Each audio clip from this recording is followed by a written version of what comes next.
Welcome in Tuesday edition, Blue Sky Live here with you today. Back in the Clark Ford studio, Chase Parham, Neal, McCready, Lane Kiffin spoke to the media yesterday. Juice Wells spoke to the media. Walter Nolan spoke to the media. A lot of speaking to the media. As Ole Miss gears, we finally get rid of that damn David Eckert, and all of a sudden we start getting the stuff we've been asking for. Things get done when Eckert heads to Austin, doesn't it? It was the key. If we had known that, we'd knocked him out long ago. A long time ago. Oh, Ole Miss, Middle Tennessee State on Saturday. I'll miss you, David, by the way. Your congratulations on your gig in the rare event you're listening to this. Probably not.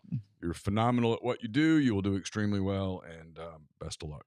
Wish you the very best. He is covering Texas for the Austin American Statesman? Yes. Is that correct? Yes. Okay. I've been saying for a while he was a little too good for where he was, and sure enough. And here we go. It's on to other pastures. So,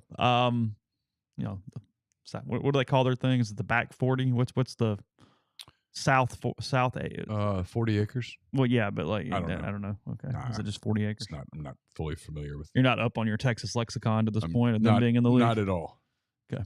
So we'll touch on some of the movement with the lines. I know Brian and I went over those, I guess technically on Sunday, but for the Monday Blue Sky Live. But we'll hit some of that. We'll talk a little bit about yesterday, and then a couple interesting football games since we last recorded. LSU and USC, and Florida State Boston College last night in Tallahassee. So all that and more coming up today on the show. A show brought to you every day by Blue Sky locations throughout Mississippi. I-55, North Mississippi, Sweet Daddy's locations, because those have ribs, pulled pork, side items, desserts, lunch specials, $5.69. Again, 2 sides of bread, any size fountain drink, and more. When you're coming to town this weekend, when you're leaving town this weekend, fill up, stop in, help us out, help them out. We'd appreciate it. And again, coming to you from the Clark Ford studio. We are Clark Ford's in Amory, Mississippi, 662-257-1900 is the number. Call it, ask for Corey Clark. Tell Corey what Ford product you're looking for. He'll send you a quote within 15 minutes in business hours, right to the bottom line. No hassle, no haggle. You get your quote. The rest is completely up to you. You can shop that quote around. You can do what I've done, what I recommend that you do, and that's hop into a Clark Ford today. You'll love the product. You'll love the service. Corey and the people at Clark Ford, they want to be your car guy. They want to be your truck guy. They'll prove to you what that means when you make the call. 662-257-1900. Our guest will join on the Campbell Clinic hotline, all over MPW Digital, from fractures and sports injuries to complex spine and limb conditions. The pediatric orthopedic physicians at Campbell Clinic in Oxford are the only specialized pediatric orthopedic team in North Mississippi, providing expert care for growing bodies. Visit CampbellClinicOxford.com to schedule an appointment or call 901-759-3111. Did you at least get to celebrate your Labor Day yesterday at all, or pretty much fully a work day? It was fully a work day. It was Campbell and Brock left about 9:30, and from that point forward, I was working. They go to the game? They went for about a quarter. Okay. Well, that's... I was very jealous when they left. She said, "We're leaving." I said, "Pick me up." It did linger a bit. I mean, I think it was Siski that made the joke. He was like, yeah, I think, we lost 8 plays or whatever in this new clock. That game did not need 8 more plays. I would have shot somebody over 8 more plays. Those games don't need to happen. In all seriousness, that Furman coach just kept chunking it. I was like, dude, run the football, get your check, and get out of here. Both teams kept running tempo. I'm like, what are we doing? That was silly. I'm sorry. I know people look, this is why college football works. I think it's why people that are sort of neutral to it look at those games and go, "Oh my God, I can't believe you people think this is interesting." There was no. You have to be ingrained in the culture of the sport. No, you had to be an Ole Miss fan to watch that game. Well, no, true. But yeah, fan of whatever team you're watching. My point is, you're so focused on minutia, you're going, oh, I really want to see Jamarius Brown play 10 more snaps. That's what I'm saying. I want to see this guy do this. Like it's fully a fan of school sport team. Well, yeah, we were all zoned out of Arkansas Pine Bluff by 5 minutes in. That's what I'm saying. It was going to be bludgeoning. And week 1 had what, 2 good games? In the SEC? No, in general. Oh. I mean, there's got to be a fix. There's got to be a better way. I think this game survives. I'm telling you, I still think it's going to be one of the 12. Yeah, Maybe it does. Because you have 10 that are really major, and they're going to want a breather. The longer this goes, the more I think I'm right. It's 12 games. It's 9 conference games. It's a non-conference, non-conference Power 4. It is a regional group of 5, and it's an FCS. I think that is your 12-game schedule almost every season. Yeah, Chris Burrows with the AP tried to argue with me that it was that they had to do it because they had to keep the FCS schools afloat, and I'm like, I don't. That is a fairly wide thought. I'm completely in disagreement with that, including people in executive positions in athletic departments. Yeah, I completely disagree. The thing is, it doesn't necessarily keep you afloat because you're paying them less than 1/3 of what Georgia Southern and Middle Tennessee are getting for their games. It was $500,000. Yeah, $500,000. I mean, which makes sense why they didn't buy the helmet comms, because it's like, okay, we're getting beat. Yeah. And David Kellum told me yesterday, and I'll take his word for it because I'm sure he talked to somebody who knows this.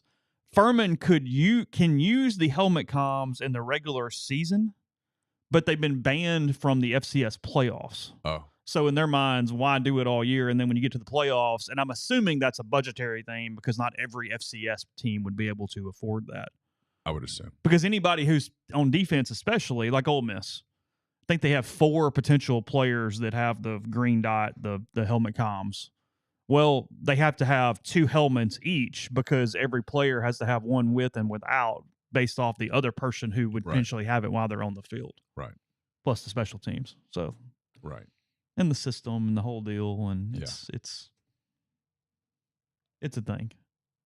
It makes sense for Furman. Yeah, I just don't think the SEC schools should be charged with propping up the FCS schools. You can just turn it into club football, but solves your problem. Done. I mean, some of those schools are the ones that are actually going to make it because they don't have as much. They don't have bloat. I mean, they do run their money. They run their programs on shoestring budgets, and but they're not required. I mean, $500,000 to them was important. I get it. I get it. It's ironic that I'm the one speaking up for the fans. It's stunning, really. I think it's just accepted, is what it is. Like, well, but that's not. You're not thinking logically though. When you just go, oh, okay, well, we'll just do it that way because that's the way we've always done it. Yeah, but it makes no sense in the current market. The guys at the SEC schools are paid professionals at this point. The disparity's never been bigger. What's what I was laughing at because there were some issues with what he said, but the Furman fan that one of our subscribers quoted yesterday on the message board wasn't completely wrong. I generally agreed with him. The lack of any semblance of comparison in those two programs is, of course. It was playing a 5-year-old under team against a high school team. Who do you think's going to win? The high school team. It was like watching a girls' team play a boys' team in a soccer exhibition. Mm-hmm. I've seen that before. That's what it looked like.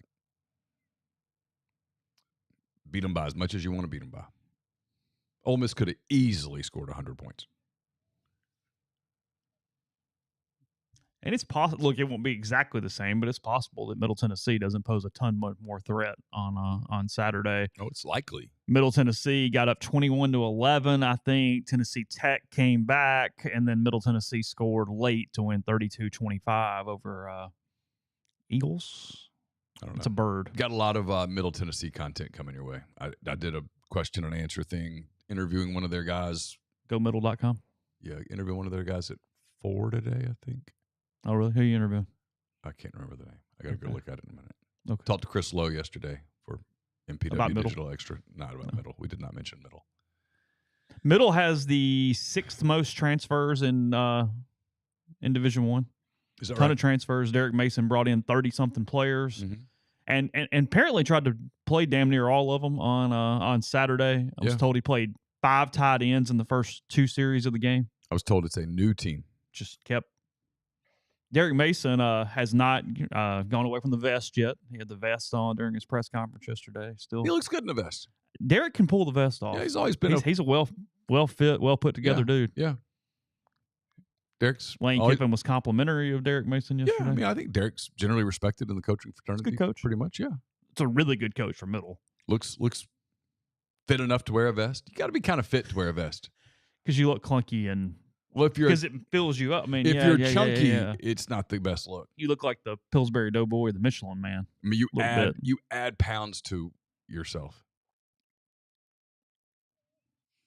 Matt, thanks for the super chat. Appreciate that. You gave no comment. If you'd like to throw one in there, we'll definitely talk thank about you, it. If Matt. you have a question, it's your first one. I see Google is celebrating that. Absolutely. I don't wear vests very much. I've got a couple of vests. I have two that I feel like are not overly thick, so they're okay. Yeah. And I kind of go with that. Most golf vests are pretty thin, so you can typically get away with those. If I get down to about 190, I can put the vest on and feel okay about it. Oh, you have like you have a number? I sort of know the number.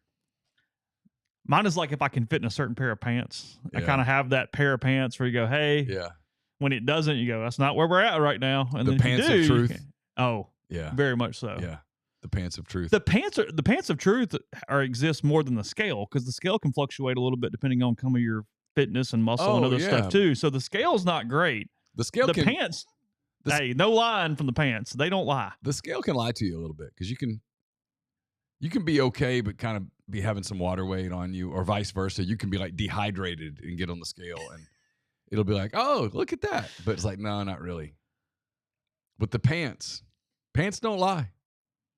I've got one of Was those. it Shakira that had the song "Hips Don't Lie"? Yeah, that's pants correct. don't lie. Look at you pulling that off.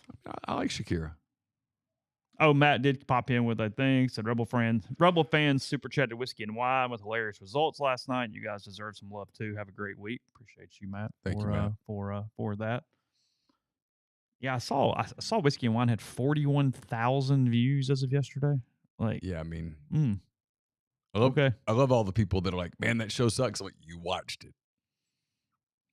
I'm sure they get more viewers on losses than wins. Sure. Because nobody else is turning in to watch them celebrate. So they steer into it. Yeah, that's kind of where we're at.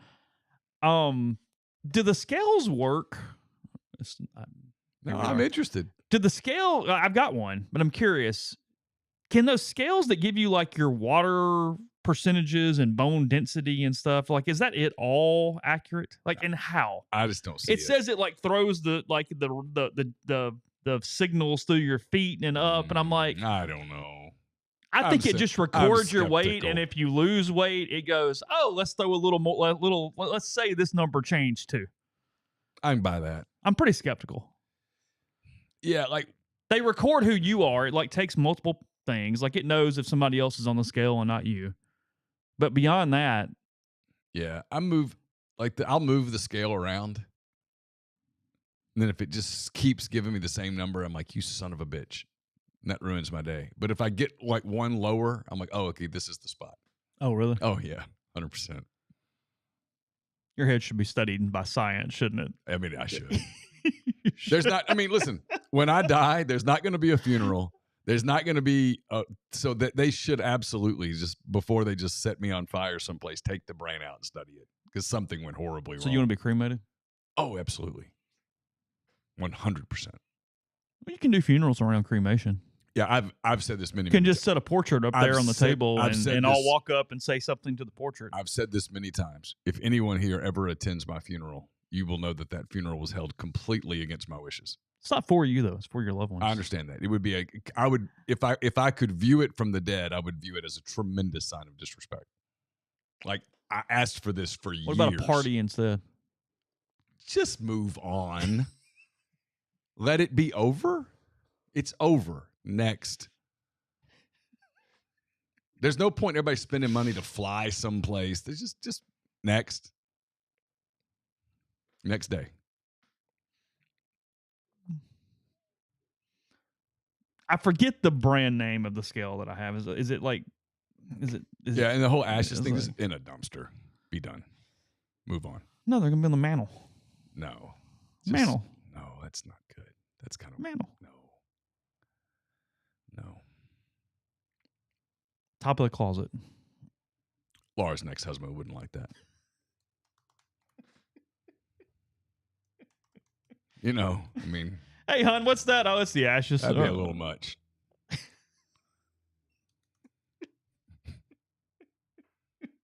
So vest, huh? I'm sorry. Yeah. Withings is the brand name of my scale. Oh, okay. Yeah. I'm not sure what ours is. Yeah, it's Withings. So does that thing work? I mean, there's people actually giving real answers in here about that. I don't know how we got here. It's fine. I was expecting it to be a please schedule your mental health appointment. But it wasn't. I don't have to read BetterHelp this week, so you still can go we don't have that one, MPW and go from there. We'd like you to fill out the survey. You still get a chance to win $500 when you do that. That is bluewirepods.com/survey. It helps us know a little more about your listening habits. Helps you, helps us, people helping people there with, again, bluewirepods.com/survey. Not because I'm going to spend a ton of time on it. We'll come back and we'll talk about Lane. We'll talk about some lines and things like that. Did you catch any of that abomination from Florida State last night? I did not. I was sort of tired and fighting the urge to get sucked back into the Cubs season. Whoa, hold on. Why? And I resisted it. And then when I read what happened, I was like, thank God.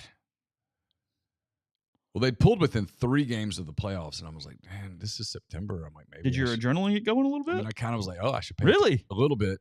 And then I saw where they blew a 3-0 lead in the 8th and lost, and I'm like, whew. Checked out of that.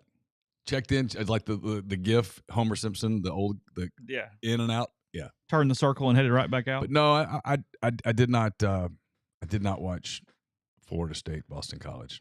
Bill O'Brien's a good football coach. He is. So I'm not surprised Boston College was prepared. No, he's always, he's very similar to Dave Doran in many ways. Very consistent. I think they had the ball for 14 minutes and 8 seconds in the first quarter. I think that's right. Florida State got all this hype in the preseason about their defense, their front. It's 2 games in a row. It's been completely and utterly bludgeoned. Avery just reminds me. I knew there was something I wanted to ask Kiffin about yesterday, and the Bryce Harper thing. I meant to ask him about Bryce Harper. Yeah. But instead, everybody kept asking Furman questions. Even though we'd already done Furman on Saturday night, we did Furman on Sunday night, and people kept on with Furman on Monday. And I was like, and then I do that mental checkout thing, and I can't remember what's been asked, and I'm gone. All you have to do is write the questions down and then ask him in order. He wouldn't be the only person. I wouldn't be the only one. Just saying. Anyway, sorry. No, you're fine. Sorry. They got bludgeoned by their front again. Georgia Tech did it in the opener. Mm-hmm. Last night, Boston College just had their way with them. Ran the ball, was able to execute a lot of short passes without a ton of skill guys. I mean, Boston College is not ripe with skill position players. No. But they had a damn plan, and they executed it. And then Florida State kind of folded, kind of mentality. Like, they at home, the crowd's chanting for the backup quarterback about midway through the second quarter, maybe even earlier than that. And Arch Manning's not coming through that door. Not even a little bit. Now I know why Mike Norvell wanted Jackson Dart in the offseason, because DJ was rough. Crazy career for him just because of one game. You know, he replaced Trevor Lawrence in his first ever college game. Lawrence was out with COVID and had a hell of a game. Looked really good. I think they beat Notre Dame or played it close. I forget the score. Mm-hmm. And since then, that one game, nothing. Complete one-hit wonder. He's not accurate at all. No. I mean, the gifts of him being the second shooter. It's funny. I mean, there was. I mean, it is kind of fun. It's not funny, but it. I have enjoyed that, though. I mean, Big Ben says it here. I have had a good time watching Florida State with nothing to do with Florida State by the fact that it's 2 programs that have won games by just playing power football. We don't see it much anymore. Just line up, and we're going to put 2 tight, and we're going to put a damn fullback in there at times. See what happens. Here we go. Yeah, see what happens. Now, if you get behind schedule or behind in the game, you're kind of screwed. Sure.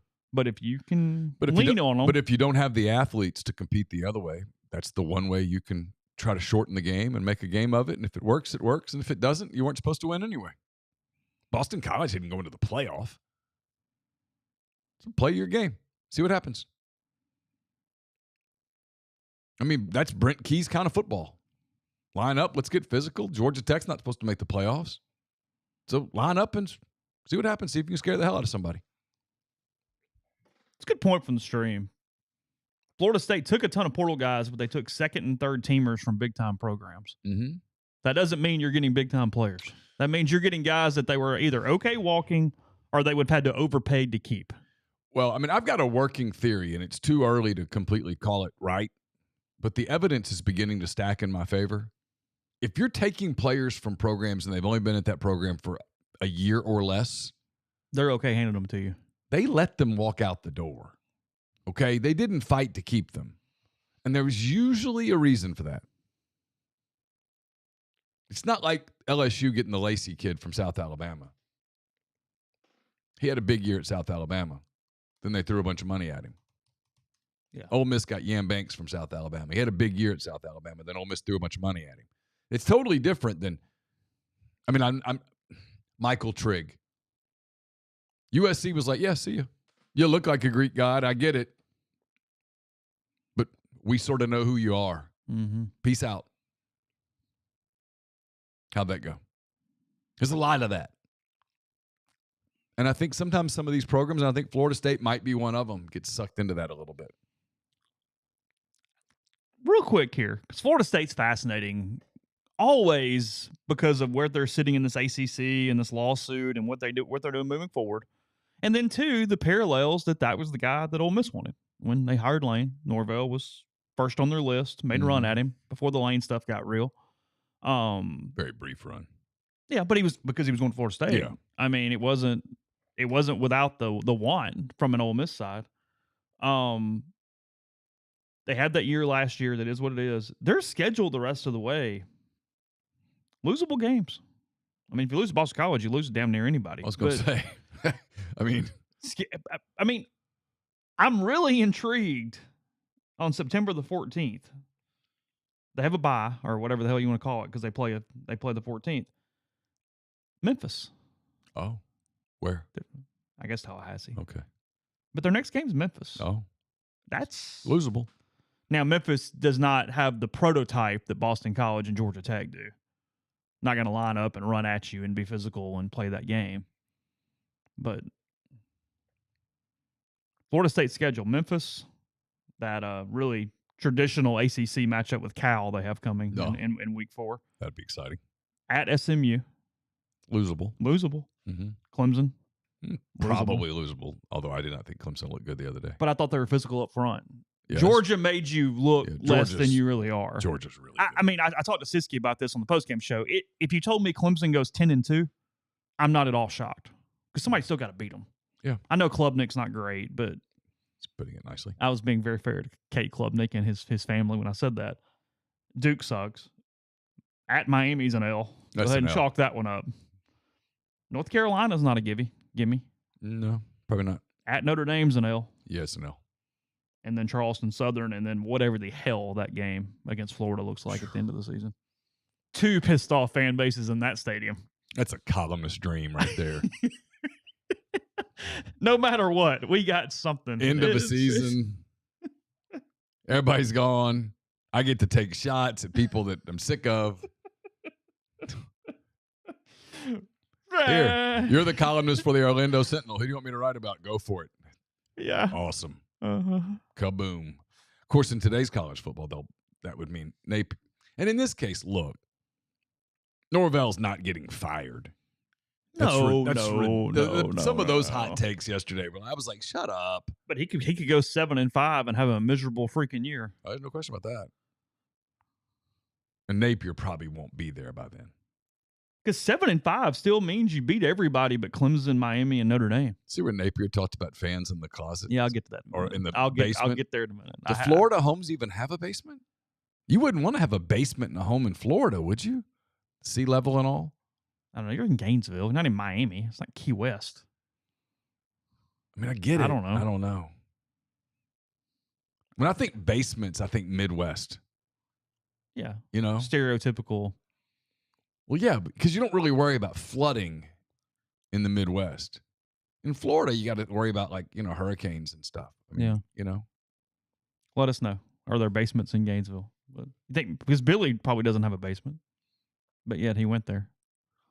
Yeah, I would be surprised. Okay. We'll get there in a second. We'll come back. We'll talk a little Ole Miss, Florida, some more SEC Yeah, stuff. do you put basements in New Orleans? No, you can't. That's my point. Yeah, it doesn't exist. I mean, unless you want to swim. I mean, he was being critical of. He was using a cliche to make a point. It was a bad idea. Okay. We'll get there. At Citizens Bank, you're not just an account number, you're a valued member of the community. Find yourself to be in the market for a loan, whether new car, mortgage, business, checking, savings. They're here to help you achieve your financial goals. Stop by and visit today. That's 902 Sisk Avenue, Suite E in Oxford to discuss your options with their experienced bankers who value your unique financial journey, makes every moment uniquely yours. Success is the top priority when you're there. Be sure to ask about the school spirit debit cards and how they donate an amount per every transaction to the local school of your choice, whether it's Oxford, Lafayette, or Regents. That's thecitizensbank.com slash citizensbankphila.com. You've had Wendy's nugs dipped in sauce, but have you had them covered in sauce? Wendy's new saucy nugs take the crispy and spicy nugs you love, turn them up to 11. Choose between flavors like buffalo, honey barbecue, garlic parm, or if you're a real heat seeker, try spicy ghost pepper only on Wendy's signature spicy nugs. I dare you. That's 7 delicious ways to try the nugs you already love. So pick a flavor, grab some extra napkins, and prepare to nug like you've never nugged before for a whole new way to nug. It's got to be Wendy's at participating U.S. Wendy's. We're brought to you by Comer Heating and Air, Southern Air Conditioning and Heating. While the hand raise guys Thursday afternoon, it's brought to you by Comer and Southern. Different names, same great people, products, and services. If you live in Oxford, Batesville, Tupelo, or the surrounding area, call Comer 662-801-1777.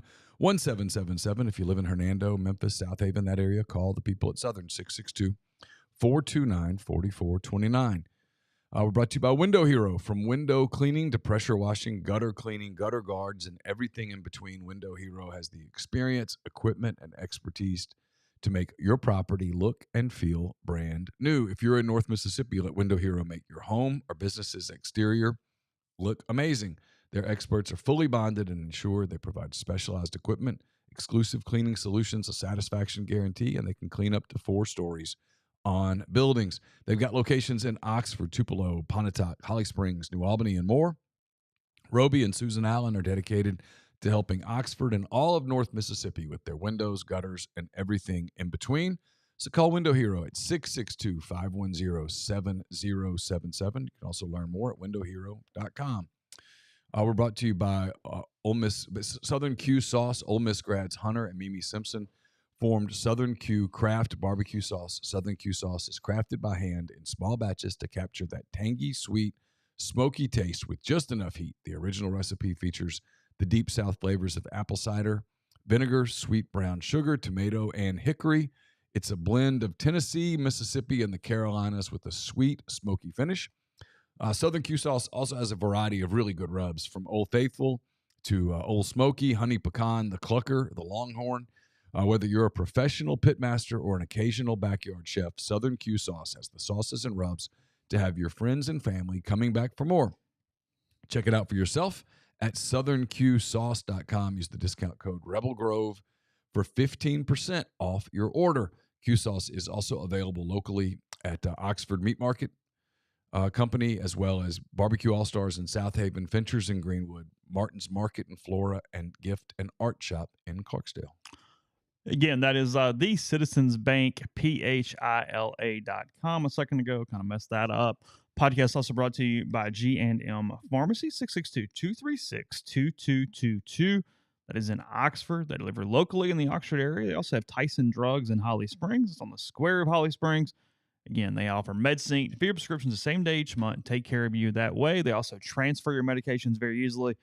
One phone call, they take care of the rest. So again, that is in Oxford or Holly Springs, 662-236-2222.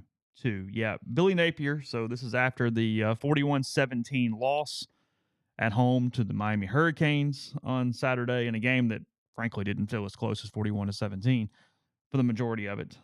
Said, got a shot in. Said, let's see, where is the actual? Here we go. Looking for the quote. I thought I had it up.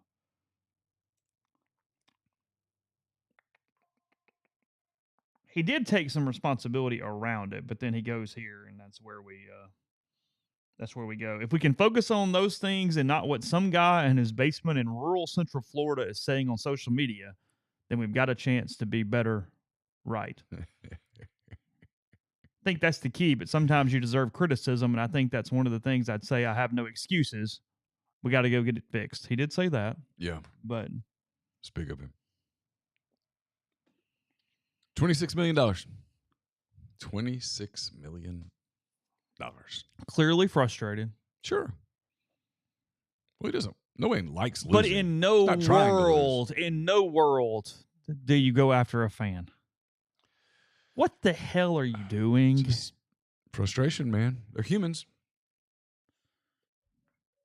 Hey, I need you guys to pay for all the players. We need better stuff. I need you to get to kind of be on. And now I'm going to insult you. And as a rule, they're either going to go after media, or they're going to go after fans, or both. I'm sure he's gone after some media already. Supposedly, he got into a spat with the gator, the person in the gator suit. Billy? Yeah, apparently they had words in the tunnel. Are you serious? I'm totally serious. Hold on. About what? So, okay. You know how you see the big alligator walking around? Ow. It's not a real gator. It's not. A person in a suit. Okay. Yeah. Shh. That person said something, and Billy heard it. Said something negative about I'm sure something. That person's probably a pretty big Florida fan. And he was pissed. He was pissed. He or she was pissed. I'm guessing he was pissed and said something, and yeah. Apparently words were exchanged. But that's not a good photo op. No. If you're Billy. When you're yelling at an alligator, it's just not a good thing.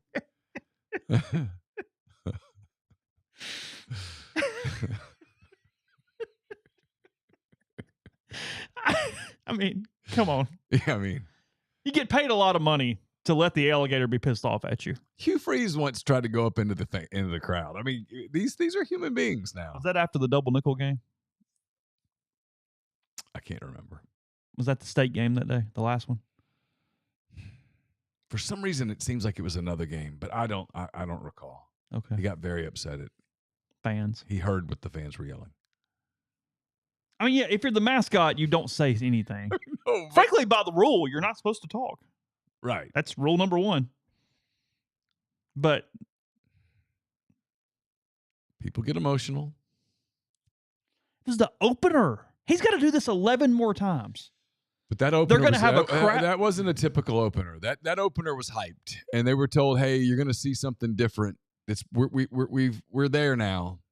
Graham Mertz had a great offseason, blah, blah, blah. They did that thing that people do, and it's a mistake. There's never the guy in the room that goes, "Hey, let's not oversell this." It's sales job 1. Yeah, but I know. So under promise and over deliver. Yeah, but every day. Those people don't get in the rooms. Those people don't get in the rooms. He goes, "Hey, are we sure we're that much better?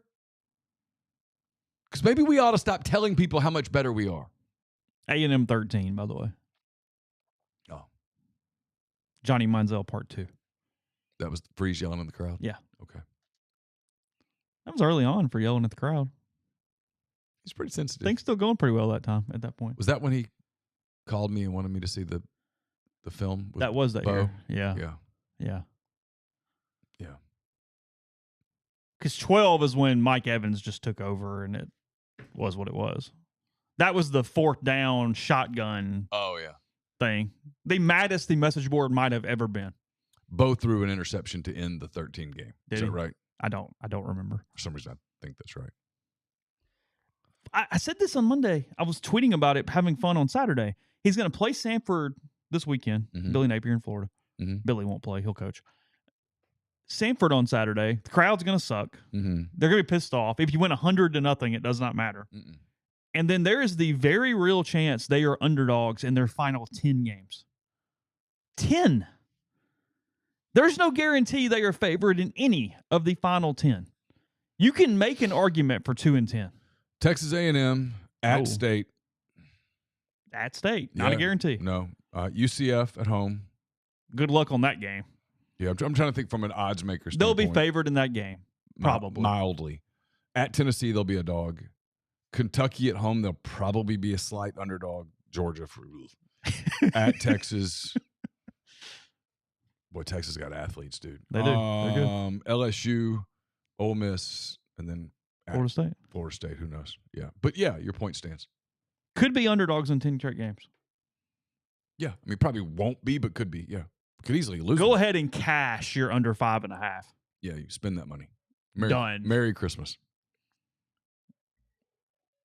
They have no shot in hell of 6 wins. I wouldn't think. No. Spend your money. Kentucky's going to beat them. Yeah, Tennessee's going to beat them. Those final 5 teams are going to beat them outside of whatever the hell Florida State is or isn't at that point. Yeah. I think State has a really good chance of getting them. I do too. And A&M is going to be a rock fight, but A&M's a better rock than Florida. Well, A&M's better physically. That's what I mean. Yeah.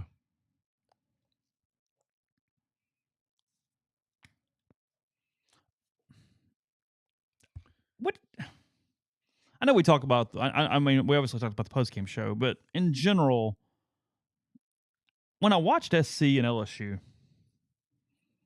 I asked Katz this yesterday because he's a USC guy. Mm-hmm.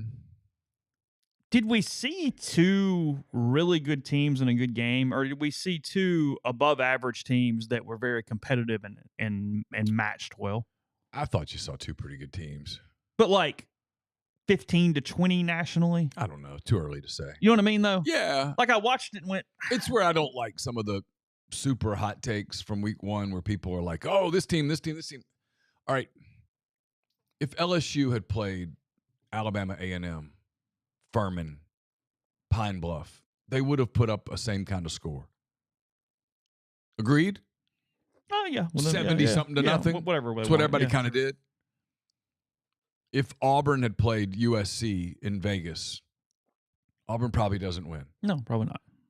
I think Ole Miss would have a real shot of beating USC in Vegas, but it would have been a competitive football game. SC looks big and physical up front. They do. Went out and added those kinds of guys. So it's like, what do you really know? I mean, you could have a gut feeling, but like, I saw the people writing off LSU, and I was like, it's a little early for that. I thought Nussmeier played well. They were not disciplined, and that at the end they gave up 2 drives. Was that their defense sucking, or was that Miller Moss making plays? Miller Moss was highly recruited. Everybody recruited Miller Moss. But because it's so emotional, everybody has to go, hot take, it's 1 to 10. There's never like, oh, it was a 7 or 6. No, it was a 1 or a 10. I thought relative to, I guess my point is I thought relative to expectations coming into the season, USC overperformed and LSU slightly underperformed relative to what we were anticipating coming in. But, I mean, LSU gets the ball back. Well, they're up 4, and they get the ball back, and they just had a really crappy possession. Mm-hmm. Sometimes games come down to a possession or 2. And they make really dumb penalties. Sure. It's who they are as a program right now, frankly. I mean, the kid pulls out the gun. I mean, that's you can't do that. On the list of things that you can't do, that's at the top. And then, I mean, and Brian Kelly said that their program, when he was so mad and banged on the table and whatever the other night, said they don't know how to finish, because that even goes for the Ole Miss game. They were up 2 scores with 7 to go. Had Ole Miss on the ropes. And let them off. Just make a play. Make a stop. 1 stop. And they win the game, and they didn't. And the last 7 minutes count just like the middle 7 minutes count. I mean, look, maybe they go win 10 games. They feel a little bit like A&M, where they're really good, but they've got something about their team that just doesn't quite get there. You know what I mean? Yeah. When you just don't get it done over and over and over and over again. Sure. Because, I mean, look, there is a regression on offense. You lost Jaden Daniels, for God's sake. Yeah. Doesn't mean Nussmeier is bad. But I didn't think they lost the game because of quarterback play. No, he's fine. It was good. But the catch is they won games because of quarterback play last year, because he just did Superman stuff. But they lost games last year because their defense failed them, because they had some just kind of ridiculous moments. And they are better on defense. Yeah, they're clearly better on defense. Yes, absolutely. That's like people, there's just no nuance sometimes. It's just so, Yeah, they're better on defense. They're clearly better on defense. Are they significantly better? I don't know. We'll see. They better be, because I think their schedule's difficult. But they've got some time to get well between now and Ole Miss. Oh, a lot. And there will be some improvement. Yeah, week 1, week 2, the whole deal. No, I mean, this week probably not a fun week to be a member of the LSU They're not football going to program. be. They're not going to be challenged again, most likely, until Ole Miss, and they have a bye the week before Ole Miss. Yeah, no, I mean it's Nicholls, South Carolina, UCLA, South Alabama. yeah. UCLA sucks. South Al's down. South Carolina looked awful. Yeah. On Saturday. So and Nicholls. They've got a month to kind of fix some things and get well. We won't know anything about them. So everybody will do the hot takes that week of LSU sucks, LSU sucks, LSU sucks. It's like they might suck. I don't know. We'll find out. And in some ways, we're not going to learn a whole hell of a lot about Ole Miss until then. With the possible exception of Kentucky coming in. And if I'm Lane, I'm hoping Kentucky comes in and early in the first quarter punches me square in the face. Like, let's go. Yeah, wake up. Go. Let's go see. Let's see who we are a little bit. Because Ole Miss is going to roll out of bed and blow out Middle. And they're going to roll out of bed and blow out Wake. They're going to roll out of bed and blow out Georgia Southern, because Georgia Southern has no defense. Ole Miss is going to score 60 points. Yeah. And then they'll probably roll out of bed and blow out South Carolina. So the Kentucky game is kind of the one shot to be battle tested a little bit before you go into Baton Rouge. And you need that. And we've known that. We've known it for a long time. Yeah.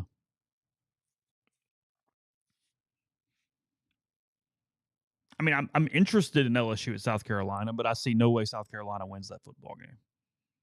After 1 week, the quarterback play was abysmal. Yeah. I mean, I'm sure he will improve some, but Sure. he's got to improve a good bit. LSU's going to have a lot more athletes over there than Old Dominion. Sure. Yeah. I mean, LSU's an athletic team. And the Monarchs got after him. Yeah. I mean, LSU's still got athletes all over the field. That was a phenomenal uniform game, by the way. It was a good uniform SC game. LSU was a great uniform game. It was. Did you like that? Yeah, it was great. 2 of the best uniforms around. I didn't even mind both wearing the yellow pants. I didn't think about that.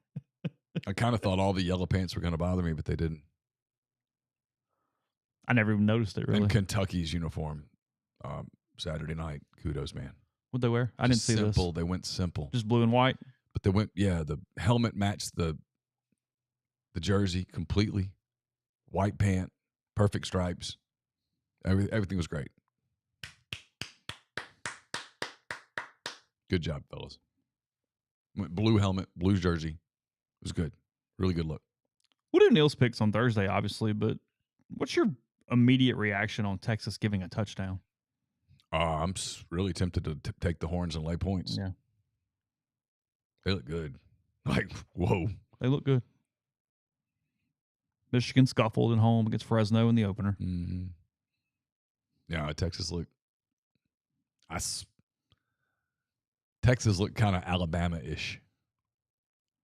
They're big, physical, fast. You lay in the 7.5 with Tennessee? Yeah, probably. Offensively, they're really explosive. Dude, that kid. They are going to play some track meets this season. That kid can play. He can. It's Chattanooga. Yeah, but the throws are the throws. Throws are good. No. He's the deal. I get it. Why everybody was throwing money at him? Okay. I see it.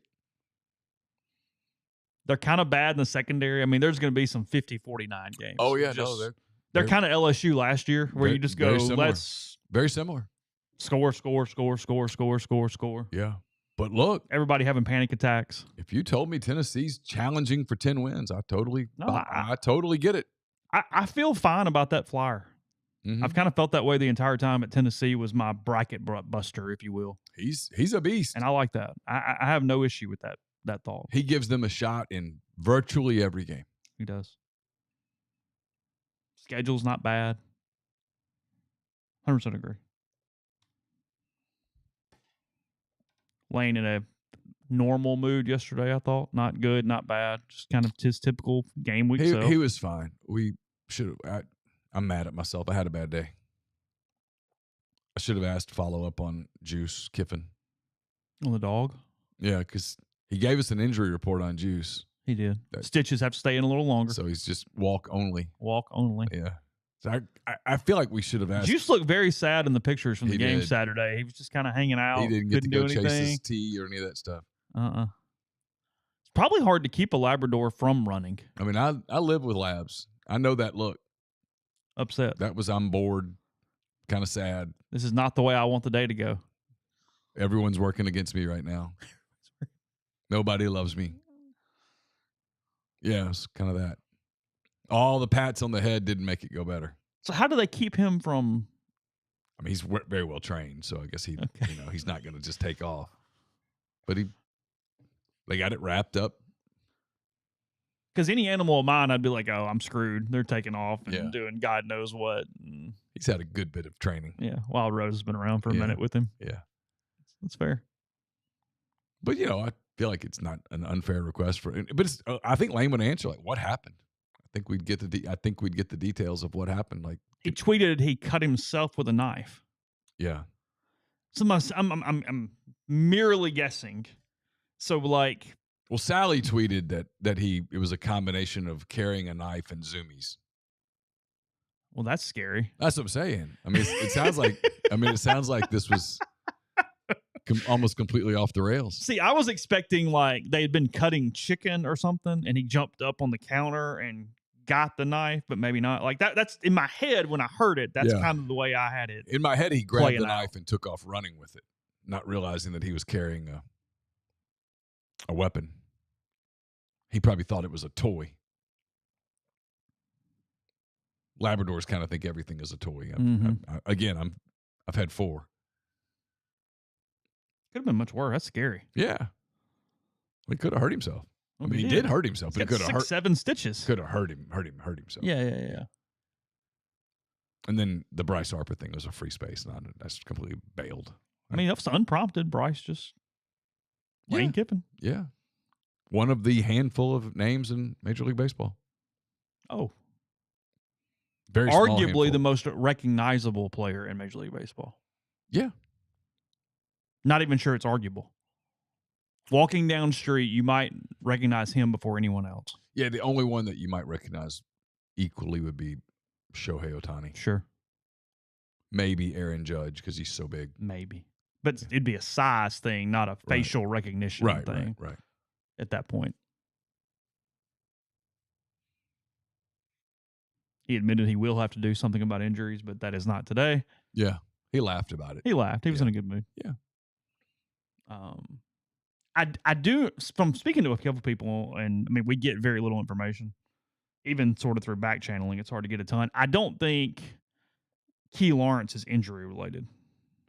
I don't think. Really? Yeah, I don't think so. Okay. Could be wrong, but that is, I don't know. That is my interpretation, is that was not injury related with his set You thought it was discipline related? I did, yes. Okay. To whatever degree that was, yes. So. I thought the Pooh Paul answer was interesting. It was really good. I thought it showed some maturity as a coach. Recognizing that some guys are lights on guys. Yeah, that some guys are better in games and just aren't great practice players.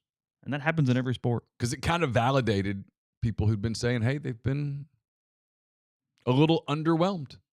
Yeah, he did not practice great. I mean, they recruited him because when they played against him at Arkansas, he was a pain in the ass.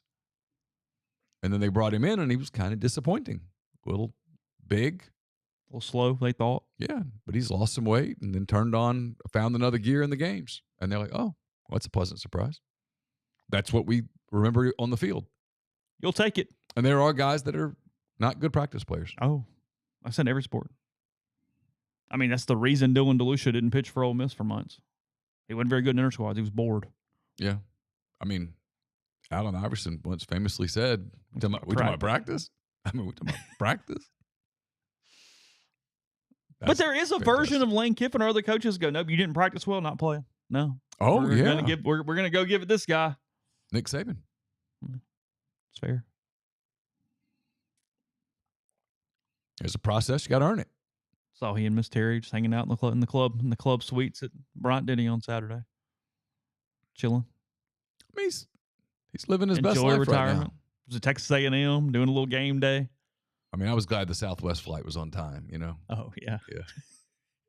He was able to get that last aisle Yeah. seat for you. ESPN or Alabama fly him to Tuscaloosa?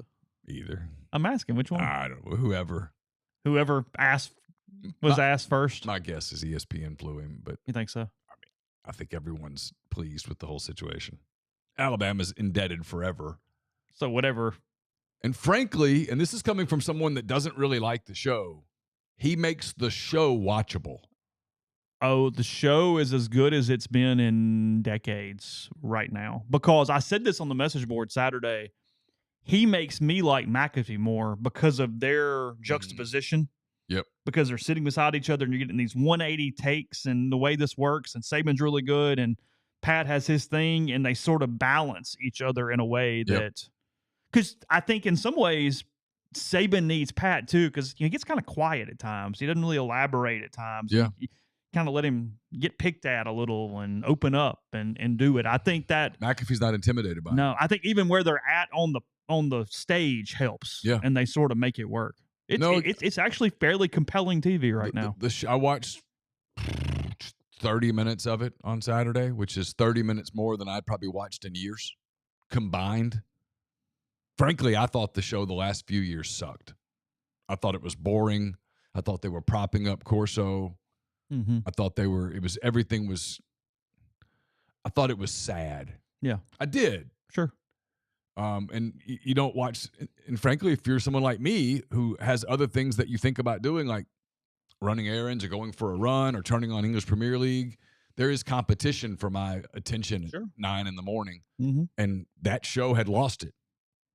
And I watched the other day, and I mean, I would turn it on again. I thought Saban was terrific. Saban's very, very good at everything he does. Yeah.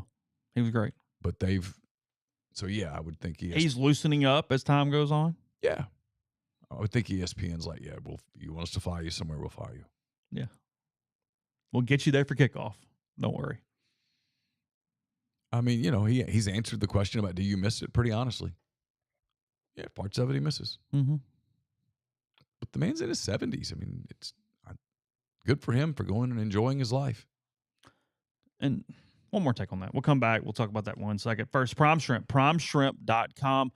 Tons of options for you. The New Orleans style barbecue is their best seller. The Louisiana shrimp bowl, one of your favorites. Spicy option, great option, as well as the signature, the full meals in a bag. You got the French Quarter Alfredo. You got the garlic herb butter. So many different things that you can get there from Prime Shrimp. Remember, they deliver directly to your door. Fewer than 10 minutes. Freezer to plate. They also have the 2-pound bags of individually frozen shrimp. It's kind of the grocery store type shrimp, except a higher quality from the New Orleans-based company. So get a bunch. Get a sampler, get some of your favorites. Either way, we're going to save you some money in the process.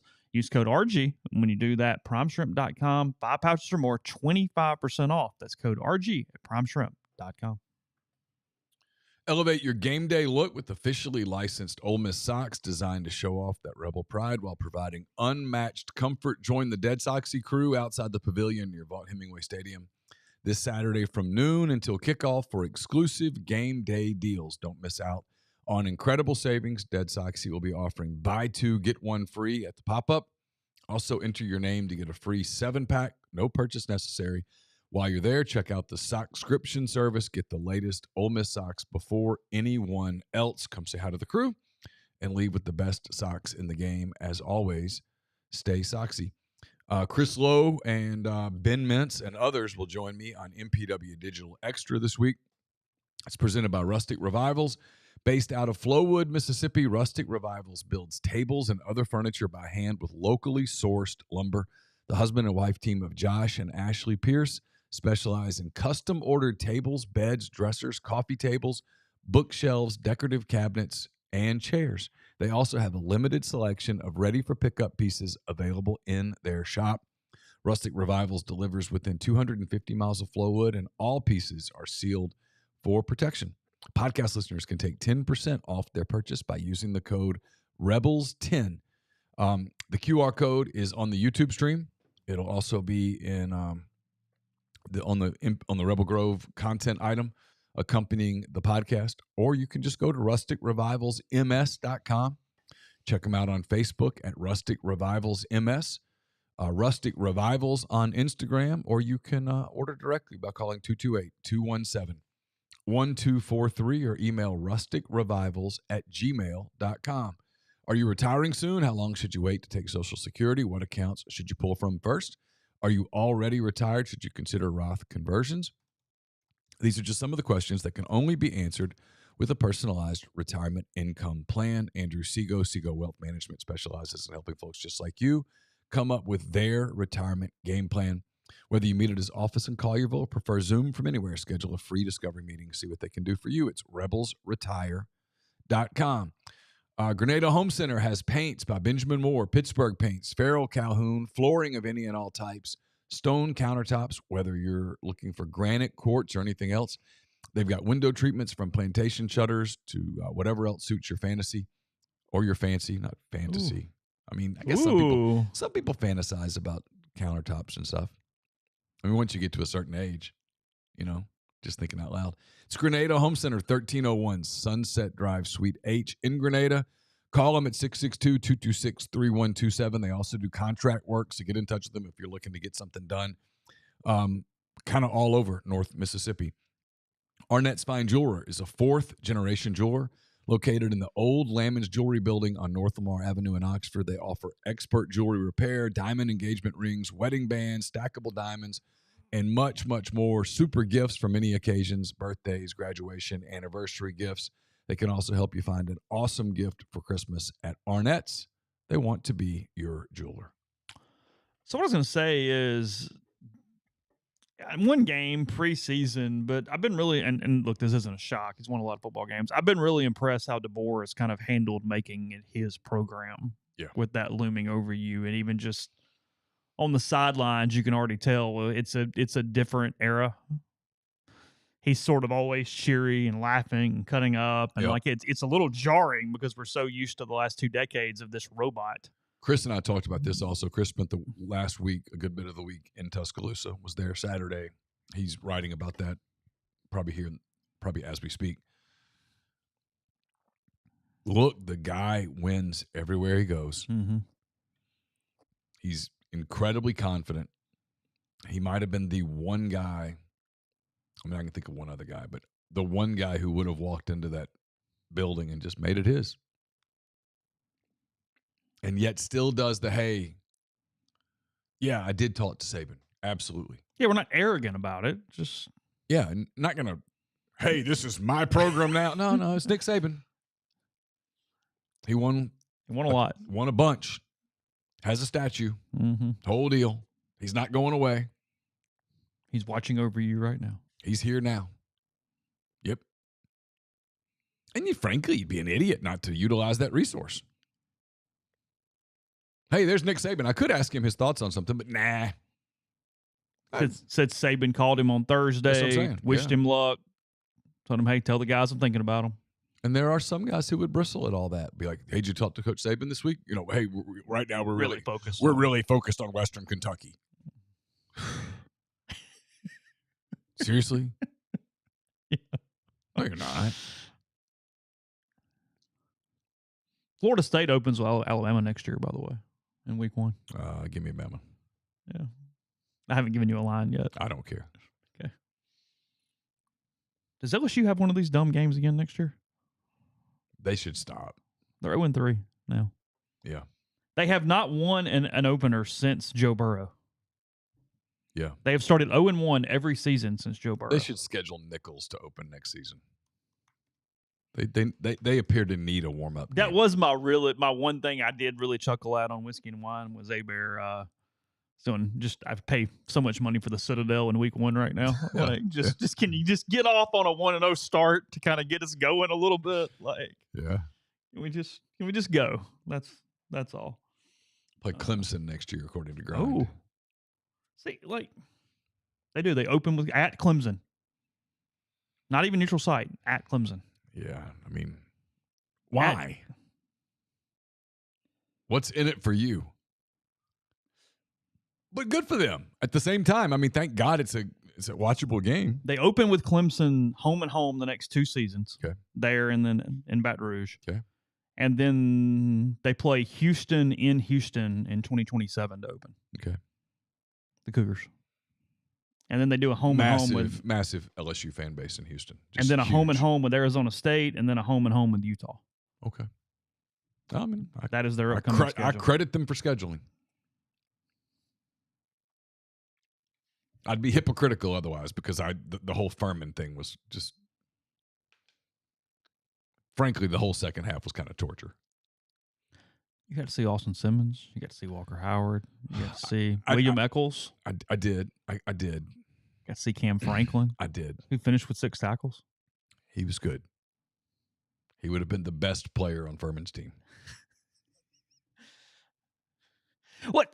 Not only that, easily the best player. I mean, it was a credit to Juice Wells because he gets to ask yesterday, like, hey, you really whatever. And he was like, well, I mean, they were running man coverage and they couldn't double any. But then he kind of did the thing where he was like, come on, guys. Like, they were running man. And they've got a guy that runs a 4.9 40. I ran by him and then I was open. Yes. Got off the bus open. I mean, there were plays where literally I was watching from the press box and 3 dudes were completely open. So credit to Jackson. I mean, he played a great game. He's a terrific quarterback. He had one bad throw all day, and it was the kind of the under route to Micah Davis. He overthrew him, and that was it. But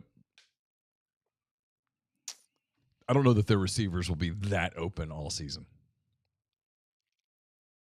If they are, I mean, this thing's over. They've won. I got a feeling Georgia's going to cover them a little better. Yeah, second-team defense was – Ole Miss's second-team defense would have been their starting defense a lot of seasons that we have covered. Absolutely. Guys on that second-team defense that would have been some of your better players, period, in some past years. 100%. Lane pointed out 4 linebackers he liked well enough. Coleman, Banks, Daugherty, and Paul. Yeah. They did a lot of switching in the secondary. Mm-hmm. Some versatility, too, kind of moved guys around. Now they're playing. It was Furman, so they could experiment. But getting stuff on film to look at for themselves. Sure.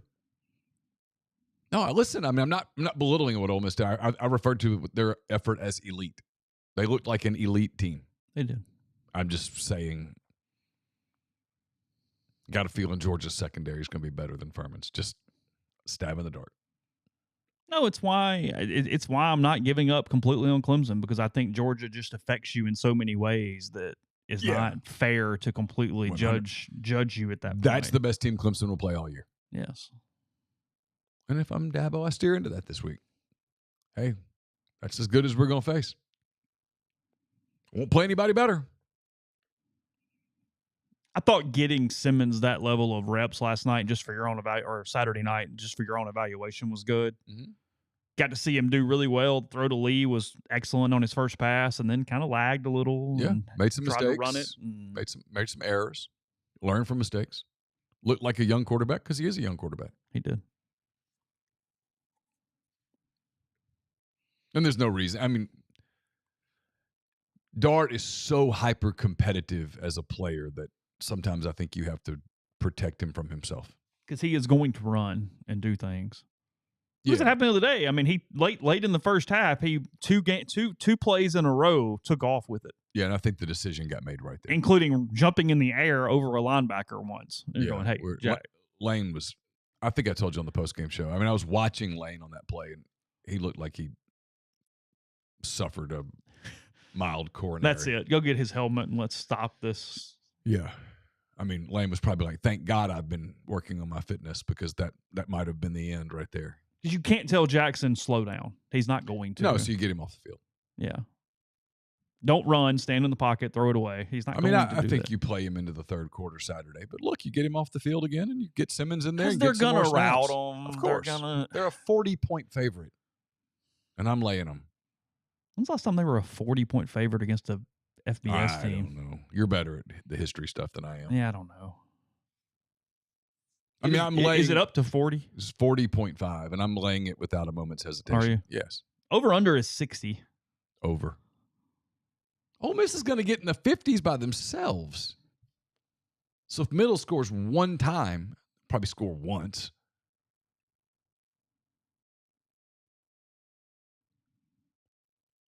Yeah, Dominic Thomas ran really hard, but Furman was so small, and it was even late in the game when they've given up. I don't know what to make of it. Not saying it was good or bad, just Yeah, I didn't even remember that. Yeah, I kind of went. I mean, he and Rashad Amos both. I was like, I don't know, because I was mentally. Furman has laid down. You're up 63-0 or whatever it is. I was mentally checked out. Was trying to write and had Texas A&M on my computer, so I don't remember much of the fourth quarter. Sorry. Congratulations to Notre Dame for making the playoff. By the way, yeah, they're in. They have 3 more games that are really losable at all, and they would have to lose all 3 to miss the playoffs. Because when you have a win over A&M already, you can go 10-2 and get in. Yeah. So they'd have to go over. I mean, the rest of the way. I don't know why everybody. Now my Riley Leonard Heisman is not going to work, but they're in the playoffs. I don't know why we make new sets of rules for Notre Dame, but we do, and good for them. They know the rules and they did it. So congrats. No championship game. At Notre Dame at fill in the blank SEC team will be a hell of a playoff game on December the 21st or whatever, and it'll get great ratings. If they go 11-1, it'll be in South Bend. Okay, it'll get great ratings. You got what you were looking for. They're going to be the 6th seed. Okay. Some SEC team is going to finish second and be the 5 seed. Mm-hmm. And Notre Dame's going to be the 6th seed. So Notre Dame will host an 11 seed Big Ten or SEC team. Yeah. Well, Penn State, Ole Miss, Missouri, Tennessee. It'll get monumental numbers. It'll get great numbers. Good for them. The TV people will be thrilled. They're fine. They're all right. Oh, they're fun TV. And Notre Dame. And if it's in South Bend, it'll be the big crowd and maybe some snow and the leprechaun running around. The pageantry. Sure, of course. I listened to a 2-hour podcast the other day about Rudy and couldn't decide if I wanted to scratch my eyes out or if I was actually intrigued. The movie, not the person. I hate the movie. Well, I do too. Bill Simmons did a rewatchable on it, and I listened to it while I was running. And was he critical or? His guest was much more critical than he was. Okay. His point was that there are parts that make it a really good sports movie, but you get so bogged down by the crap. Yeah. That. Yeah. Yeah, anyway, I'm not going down the road, but we can do it later in the week. We have a Thursday night show that we might need something for. But I will tell you one thing. Lately we're not short of content. We've been like I will tell you something I have been pretty interested in. I just finished it this morning. Was on the Big Picture feed. They did a 3-part narrative podcast on the Sony hack back when I thought North Korea had hacked Sony Pictures back in the Obama administration. Mm-hmm. Really well done for 3 episodes. About a 2-hour, 45-minute total runtime probably on those 3 episodes. And it's pretty interesting. It falls a little flat because it wasn't like there's a huge consequential ending because, it happened in real life. We know nothing fell apart. Or there was no war. But some of the ways that things got outed and what that looked like and some of the things in those days are pretty interesting. Oh. So it's worth a listen. Okay. Yeah, I'm going through so many podcasts right now that anything that even seems fairly okay, we're playing. Yeah, and I'm still trying to decide whether to fly to Columbia or drive. And if I drive, it's going to be just podcast-a-thon. Did you drive or fly for the basketball tournament game there? Drove. Did you? And they lost, and I was in the car within 2 hours after the final buzzer. Were you really? Yep, and got back around midnight. Well, because I got popped, so you could write during the game. Oh, I was written. Yeah. Oklahoma? Yeah. Yeah. Was that Buddy Hile?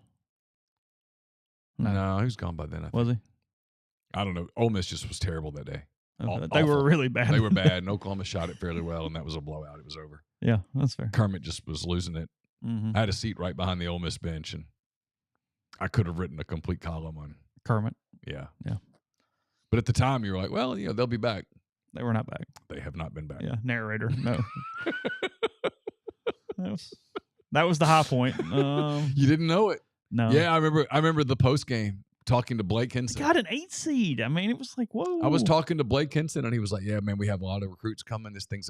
We're about to take off. And you kind of nodded along and went, yeah, okay. And Blake never played I don't think Blake ever played for Ole Miss again, did he? No, I don't think so. He hung around college basketball for a long time. He was playing last year. Damn good player, yeah. Yeah. Had a very good career at Pitt. Uh-huh. Crazy day. Yeah. It was KJ Buffin, who ended up having a pretty good career at UAB. He was with Andy, yeah. Mm-hmm. Well, they just lived off TD and Schuler. Yeah.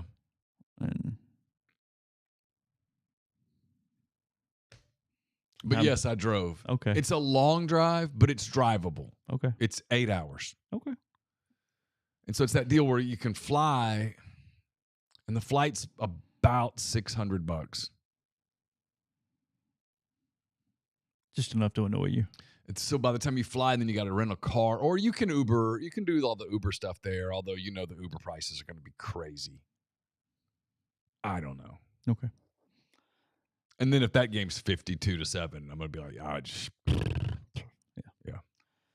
Northeast Spark, NE Spark service people across rural communities. Couple different packages: the Ignite, the 100 Mbps, or the Blaze, the 1 gig.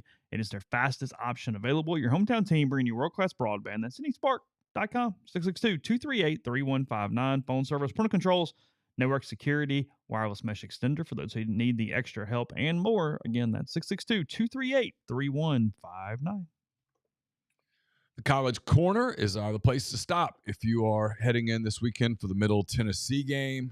Stop by the College Corner in Oxford, in the Oxford Commons, right off of Sisk Avenue. More than 4,000 square feet of the best Rebel gear. Plenty of parking available. They're going to have you in and out, ready for the Grove in no time. It's collegecornerstore.com. We're brought to you by Wonderbird Spirits, Mississippi's only gin distillery. Wonderbird Spirits is located on Old Taylor Road between Oxford and Taylor, just minutes from the square. They've got a newly expanded 7,500 square foot state-of-the-art distillery operation on 20 acres of magnificent Mississippi farmland. Here's the thing. If you're interested in a rental for a get-together, a party, private party, that kind of thing, Wonderbird has a tasting room, grounds, bathrooms, catering room, on-site, part of packages. It's wonderbirdspirits.com. You can check them out on Instagram at Wonderbird Spirits. You can also email them info@wonderbirdspirits.com or call 662-205-0779. We're brought to you by Argent Wealth, based in Ridgeland, Mississippi. They've got clients in more than 20 states. Argent provides detailed, specialized investment management, financial planning, retirement planning for individuals and businesses, and much, much more. Regardless of your level of wealth, they'll sit down with you, listen to your goals, study your expenses, put forth a comprehensive, detailed financial and retirement plan built just for you. It's myargentwealth.com. Brought to you by John Edwards, Regency Travel Incorporated in Memphis. Get in touch with John if you're trying to plan a trip that will create a lifetime of unique memories. Just get in touch with him, give him some parameters, give him a budget that's important, and then he'll give you some options.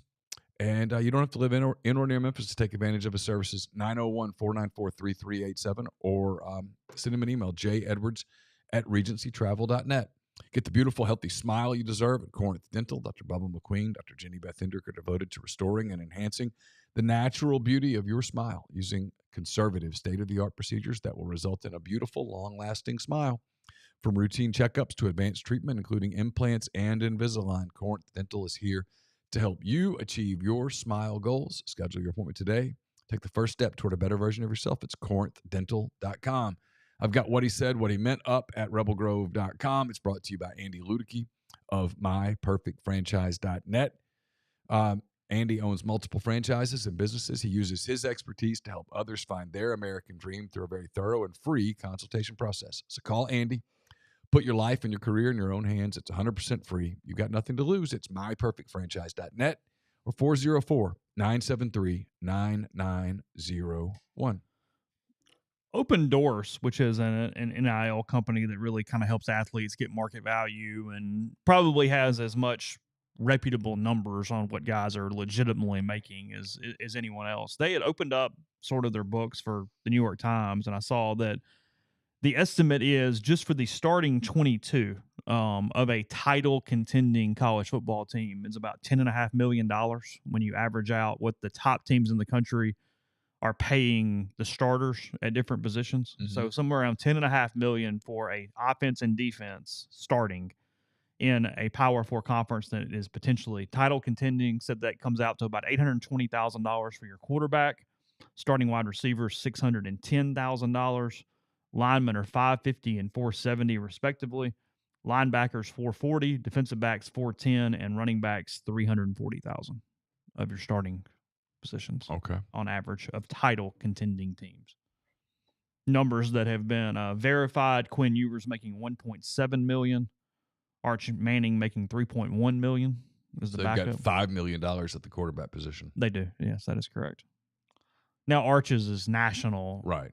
sponsorships, but yes. Arch is good. Yes. Carson Beck 1.4.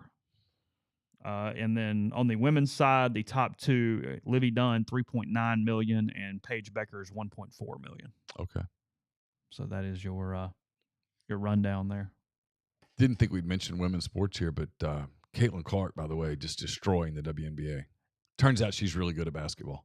And for her, the break was really good for her. Yeah. She got to reset. She'd played a ton of basketball over the course probably of a little tired. Iowa.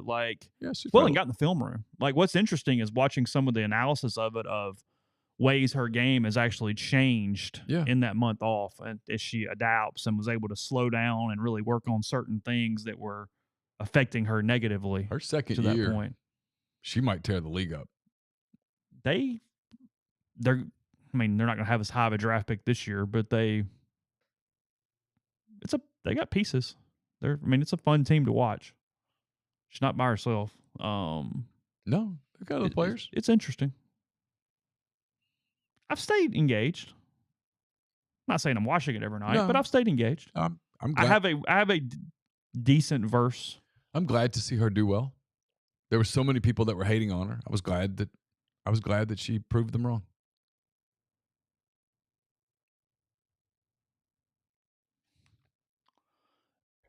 Be curious to see if they have an ability to elevate other stars at all.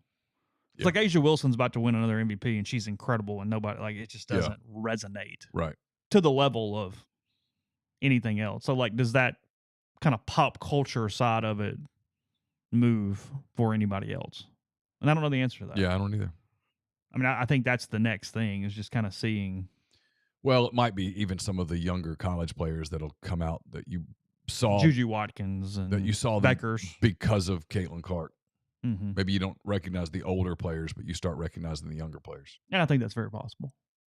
Yeah, it might be just the start of the next. Because we watched Angel Reese and Caitlin Clark, and so you ended up seeing other players at the same time. So maybe now that those players mature into pro players, you're interested. I don't know. The 49ers wide receiver got shot out at least 4 weeks. Looks like here. Lucky as hell. Very. Got shot in the chest, and they let him walk to the ambulance. Obviously they knew that it went in a spot, that whatever. But that video was very jarring when you see that, is he's walking to the ambulance with a thing over his chest from being shot in the chest. The kid who had shot him had been arrested previously and let out. Oh, really? Yeah. Apparently not in that bad of an area, right in the middle of the day. Just over a watch, I think. That's correct. Is that correct? That's correct. Okay. That's what I thought I read or heard or whatever. It's real respect for life. Man. But very, very fortunate for him. What's our excitement level for Thursday? NFL starting back. You don't seem like you're there yet. No, I'm not there yet. You're not. No. I don't know that I am either, and I think it's just because college just got started and it's sort of getting into a rhythm a little bit. I'll watch. It's a good game. Chiefs Ravens. It'll have to win me. Because you're burned out on the Chiefs or NFL in general? Just not there yet. I don't know. I'm right now, my interest level's like a 3. Oh, that low? It's pretty low. Really? Yeah. Because you did not feel compelled to turn on that last night. Mm-mm. I had no interest. Sometimes college football Twitter drives me a little nutty, and it's like, oh God, I'm not even going to participate. It's just everything's this thing, and it's like, no, sometimes it's just a game, and sometimes you guys get a team wrong. That's the take I never see from college football Twitter. Hey, we were wrong. We said Florida State would be really good. Turns out they're not. Let's talk about, no, maybe you guys just got it wrong. We're really bad in our field about that, and it drives me nuts. You know this. You've known me a long time. Because a team was bad last year doesn't mean they'll be bad this year. It's not an automatic. And because a team was good last year doesn't mean they'll be good this year. It's not an automatic. And especially now when the sport is so fast changing, there is more variance than there used to be. Roster to roster is so different. Yes, it's these hot takes. You don't know yet. Because the team was bad a year ago, oh, they're going to be bad now. Well, not necessarily. LSU and SC from Vegas did an average 9.2 million viewers, a peak of 11. It was also the most streamed college football game ever for ABC on Sunday night. I mean, those games work. People watch them. And Sunday night has become... It's an NFL night. There was no NFL. So people were like, hey, this would be an NFL warm-up. It's a holiday night. Nobody... If you were, a government employee, and half the country is, you didn't work Monday. Mm-hmm.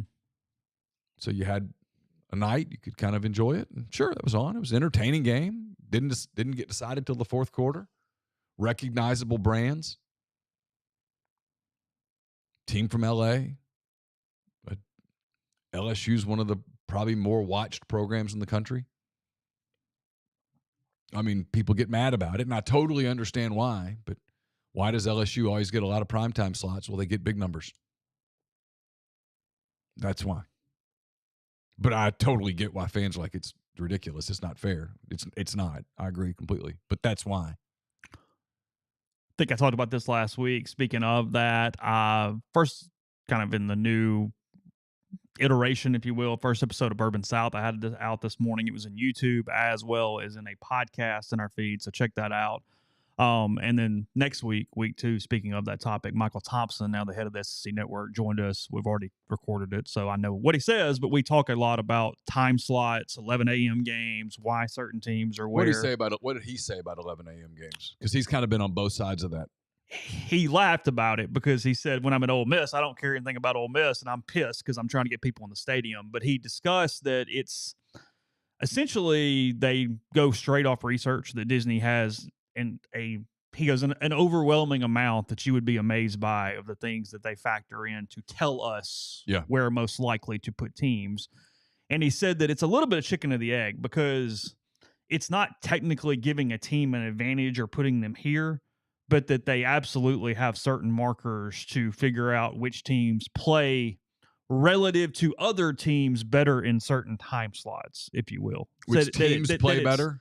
That it's more complicated than just simply we're going to put them here because it does depend on where you are. And he goes, it now more than ever because without the CBS thing, he said, it is essentially like a draft. That is the word he called it, that everybody sort of had a time slot they were responsible for and that you were just plucking the games for your spot wherever you were sitting at that point. So he said, while the 6 o'clock primetime game is a higher level game than the 11 a.m. game on ESPN. Again, obviously, the SEC Network games are below. Sure. At the same time, you are trying to put a puzzle together to maybe you have a team that plays better at 11 than 6:30. When I say plays, I mean people watch. Right. You don't mean performance. Correct. Right.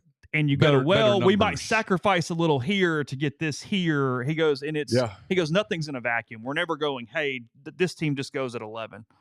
He goes, but there is clear research to go here. I know you've already taped the interview. This is fascinating to me.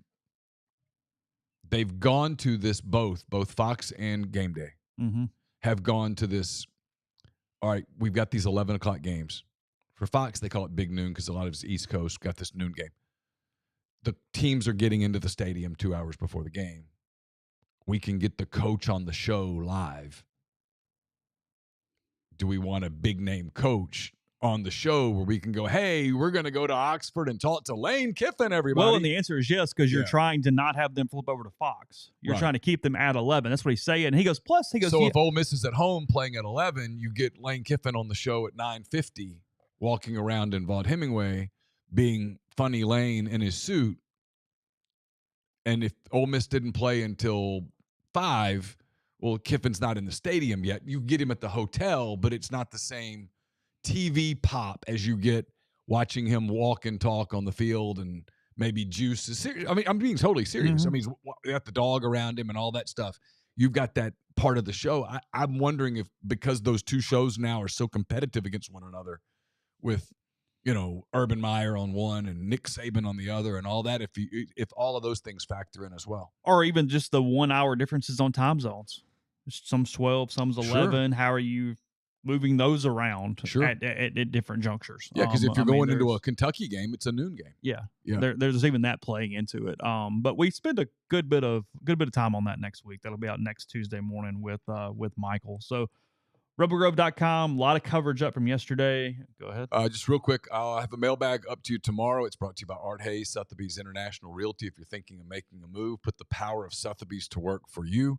As a licensed agent with Sotheby's and a supporter of all things Ole Miss, Art can help you buy or sell in your hometown or anywhere in the world at no charge to you. Seriously, so call and ask him how. 612-805-5929 or arthur.hayes@lakesmn.com. We'll have picks up on Thursday. Michael Luker in the lead after week one. A 2-game lead already after week one. Cinderella in the building. It's brought to you by Kaiser Flooring. Locations in Oxford and Batesville, Kaiser Flooring provides outstanding quality flooring products and installation services to residential and commercial properties. They carry the best in hardwood, laminate, vinyl, and tile flooring, as well as carpeting. Their goal is to offer amazing, durable flooring products, superior services to make your life easier. It's 662-830-3194 in Batesville or 662-371-1912 in Batesville. The first number is in Oxford, by the way. And KaiserFlooring.com. And finally, brought to you by our friends at Meadowbrook Wealth Advisors of Raymond James. We'll be taping with Pete DeWeese tonight. Get you ready for Middle Tennessee and Ole Miss. Meadowbrook's a full-service investment team based in Jackson, providing financial planning and investment management to clients across the state and surrounding areas. Ryan Geary and his partners are a local team that utilize the strength and resources of a national firm to bring their clients an impeccable level of service. This includes access to investment strategies, portfolio managers not available to all investors. So if you're interested in a no-obligation consultation or just want to be added to their monthly market update email list, reach out to financial advisor Ryan Geary with Meadowbrook Wealth Advisors of Raymond James, 601-368-2215 or ryan.geary@raymondjames.com. Raymond James and Associates Incorporated, member New York Stock Exchange, SIPC. So we'll be back tomorrow. More podcasts coming at probably an hour late, right? Yeah. Oh yeah. Sorry, 9:00 tomorrow for that. So just be aware somewhere around there as we get started. Stream normal show, just a little later, getting started tomorrow. So be aware. We'll update you at rebelgrove.com and on all the social media channels. And again, appreciate it. Talk to you then.